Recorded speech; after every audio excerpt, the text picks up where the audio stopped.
굿모닝 마켓입니다. 지난주 금요일 뉴욕 증시 3대 지수는 모처럼 모두 상승했습니다. 셧다운 우려도 해소됐고 오랜만에 트럼프 대통령의 관세 언급도 없었던 만큼 3대 지수의 저가 매수세가 강하게 들어왔습니다. 다만 여전히 트럼프 관세 정책은 불확실성이 큰 상황인 만큼 이 상승세가 데드캣 바운스일 수 있다는 우려도 계속해서 나오고 있습니다. 마감 상황 보면 다우지수는 1.66% 뛰었고요. S&P 500 지수와 나스닥 지수는 각각 2.13%, 2.61% 오르면서 대선 이후 가장 큰 상승폭을 기록했습니다. 빅테크 기업은 모두 폭등했습니다. 특히 엔비디아가 5% 넘게 뛰어 올랐는데요. 엔비디아의 위탁 생산업체 폭스콘이 이번 분기 AI 관련 수요가 2배 증가할 것이라고 밝힌 것이 호재로 작용했습니다. 또 현지 시간 17일부터 엔비디아의 GTC 컨퍼런스가 열릴 예정인데 이를 앞둔 기대감에 매수세가 몰린 것으로 풀이됩니다. 또 이외에도 나머지 기업들도 대부분 2% 안팎의 상승세를 기록했습니다.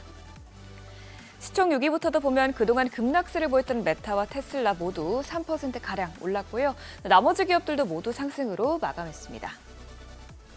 이어서 시장에 영향을 끼쳤던 이슈들도 짚어보면 지난 금요일 시장에 전반적으로 저가 매수세가 들어올 수 있었던 이유는 걱정했던 우려들이 해소된 덕분이었는데요. 우선 미국 정부는 셧다운을 가까스로 피하게 됐습니다. 이번 임시 예산안은 트럼프에게 예산 지출에 대한 결정권을 더 많이 주는 내용이 담긴 데다가 야당인 민주당에서 도지의 행보에 반발하며 임시 예산안에 반대해야 한다는 주장이 많았는데요. 셧다운 시한 전날 척 슈머 민주당 상원 원내대표는 국민 피해를 최소화하기 위해 셧다운되지 않도록 투표할 것이라면서 협조의 의사를 밝혔습니다. 또 도널드 트럼프 미국 대통령이 잠잠하게 있었던 점도 시장에는 호재였습니다. 월가에 저명한 경제학자 에드 야드니는 금요일장은 트럼프의 관세 발언이 없었기 때문에 시장이 좋았다면서 만일 앞으로 트럼프가 관세와 관련해서 엄포를 내놓았음에도 주가가 오른다면 증시가 바닥을 찍었다는 데 무게가 실릴 것이라고 언급했습니다. 다만 같은 날 공개된 지표는 호재는 아니었습니다. 미국 경제의 3분의 2를 차지하는 소비에 대해서 미국인들의 심리가 또다시 크게 꺾인 것으로 나타났는데요. 미시간대에 따르면 3월 소비자 심리지수 예비치는 57.9로 집계되면서 전달 대비 크게 하락했을 뿐만 아니라 2년 내 최저치를 기록했습니다. 특히 월가가 주목한 1년 기대 인플레이션은 지난달 4.3%에서 이번 달에는 4.9%로 상승했고요. 5년 장기 기대 인플레이션도 3.5%에서 3.9%로 치솟았습니다. 이번 장기 기대는 32년 만에 가장 높은 수치죠. 물론 이번 조사 결과도 당파에 따라서 조사 격차가 크게 벌어지긴 했지만 미시간대 측에서는 이번 조사에서 당파를 초월해 거의 모든 인구 통계에서 소비 심리가 하락했다고 밝혔습니다.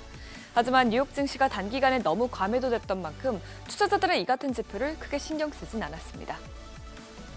국채 수익률은 다시 오름세를 보였습니다. 예상외로 기대 인플레이션이 오른 데다가 독일 국채 수익률이 5천억 유로의 특별 예산에 대한 정치권 합의가 이루어지면서 큰 폭으로 오른 영향에 동반 상승세를 보였는데요.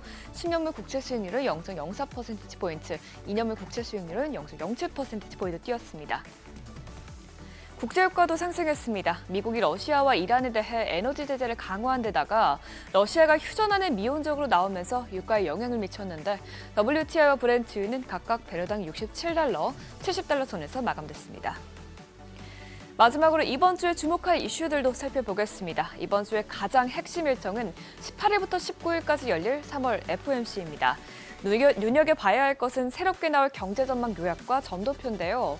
최근 스태그플레이션에 대한 신호들이 나오고 있는 만큼 올해 성장률과 인플레이션 전망치는 어떻게 변화했을지 주시해야겠고요.